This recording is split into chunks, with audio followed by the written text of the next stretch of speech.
Diandra.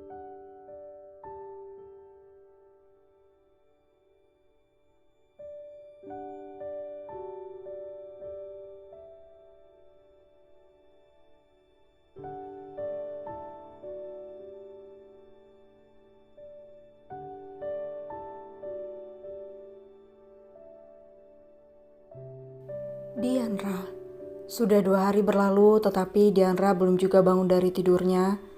Othniel mengatakan bahwa kondisi Diandra sudah baik-baik saja namun psikisnya yang bermasalah saat ini sehingga keinginannya untuk bangun sangat kecil. 2 hari itu juga David menemani Dian di dalam ruang perawatan sambil mencari tahu apa yang terjadi dengan Dian dan dirinya sebelumnya.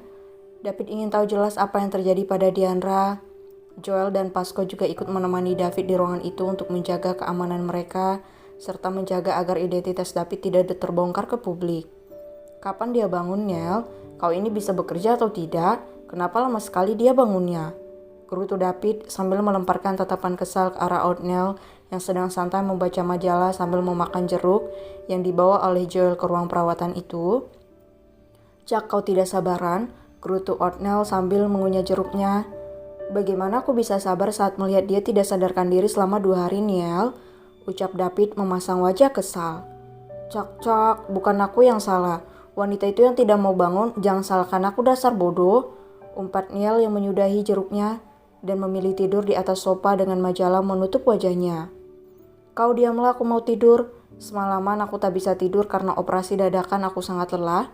Gerutu Othniel dengan mulut ceplas-ceplosnya itu. Untung kau sahabatku, jika tidak sudah kucabik-cabik kau.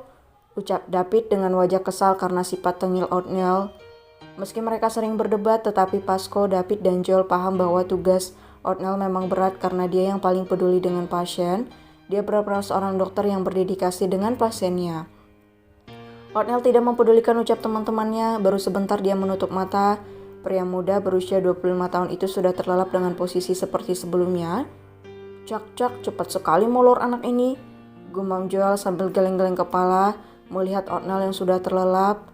Dia berdiri dan mengangkat majalah itu lalu mengambil selimut di dalam lemari di ruangan itu lalu memakaikannya pada Othniel. Di antara mereka semua, Joel adalah yang paling perhatian dan paling lembut perasaannya. Joel seorang petani muda berusia 27 tahun, 2 tahun di atas Othniel. Dia pasti lelah, ucap Joel yang memperhatikan Othniel sebagai seorang kakak laki-laki yang menjaga adiknya dengan baik. Sementara itu, Pasco sedang duduk di samping Diandra sambil memandangi wajah wanita itu. David sadar kalau Pasco duduk di sana namun dia tidak melarang sebab dia hafal betul dengan sahabat-sahabatnya. Jo, apa kau tahu sesuatu tentang masa lalu wanita ini?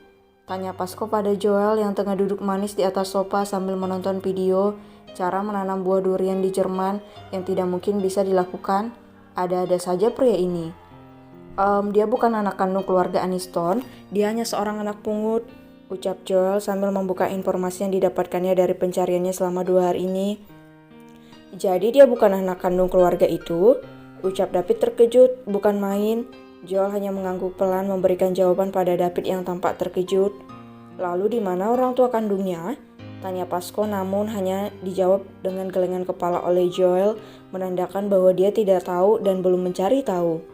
Nanti kita cari tahu, fokus saja dengan kesembuhan wanita itu, ucap Joel. Saat di hotel 2 hari lalu, David yang baru bangun tersadar kalau Diandra tidak lagi berada di sisinya dan dia ditinggalkan sendirian dengan sebuah kertas berisi permintaan maaf dari wanita itu. Akhirnya David dengan cepat melakukan pencarian dengan menurunkan anak buahnya dan dibantu oleh anak buah Pasco. Setelah mencari beberapa lama, akhirnya mereka menemukan di mana posisi Diandra. Setelah melihat rekaman CCTV di mana Diandra dicekik dan dipukul oleh Tuan Brandon, orang yang dianggap oleh Dian sebagai ayah. Diandra ditemukan dalam keadaan mengenaskan. Pasco yang duduk di dekat bedrest wanita itu terus memandangi wajah pucat wanita itu. Entah apa yang dipikirkan olehnya. Wajah ini, gumam Pasco. David berjalan menuju bedrest Diandra. Dia berdiri di samping Pasco sambil menepuk bahu pria itu. Ada apa? Tanya David. Wajahnya familiar, ucap Pasco sambil memandang Diandra dengan perasaan tak karuan. Apa dia mirip dengannya? Tanya David. Entahlah, tapi itu tidak mungkin David, dia sudah meninggal, ucap Pasco. Sudahlah, jangan ingat lagi, ucap David. Mereka terus memandangi Diandra. Joel dan Othniel malah terlelap di atas sofa, mungkin terlalu lelah dengan pekerjaan mereka. Sementara itu, Diandra tengah berada di dalam dunia mimpinya, mimpi buruk yang selalu menghampiri dirinya. Diandra sedang berada di dalam rumah keluarga Aniston. Dia sedang sarapan bersama Catherine, mendiang ibunya, dan juga bersama Tuan Brandon, makan pagi yang sangat menyenangkan. "Sayang, makan ini biar kamu makin pintar," ucap Tuan Brandon sambil memberikan sepotong paha ayam pada Diandra yang saat itu berusia 14 tahun. "Hehehe, terima kasih Ma, Pa," ucap Dian sambil memakan dengan lahap pemberian orang tuanya. Namun tiba-tiba seorang wanita dan anak perempuan yang lebih tua beberapa tahun darinya datang dan mengacaukan sarapan mereka. "Sayang," panggil wanita yang tak lain adalah Nyonya Helen. Dia berdiri di dekat mereka sambil membawa sebuah pistol. "Helen," panggil Tuan Brandon sambil beranjak dari kursinya. Nyonya Catherine dan Dian sama-sama terkejut melihat kedatangan dua wanita itu, belum lagi mereka membawa pistol. "Dia harus mati," ucap Nyonya Helen sambil bergelayut manja di lengan Brandon. "Papa, apa nih?" ucap Nyonya Catherine dengan suara bergetar ketakutan. Dia langsung memeluk mamanya sebab dia juga merasa ketakutan. "Papa," panggil Dian.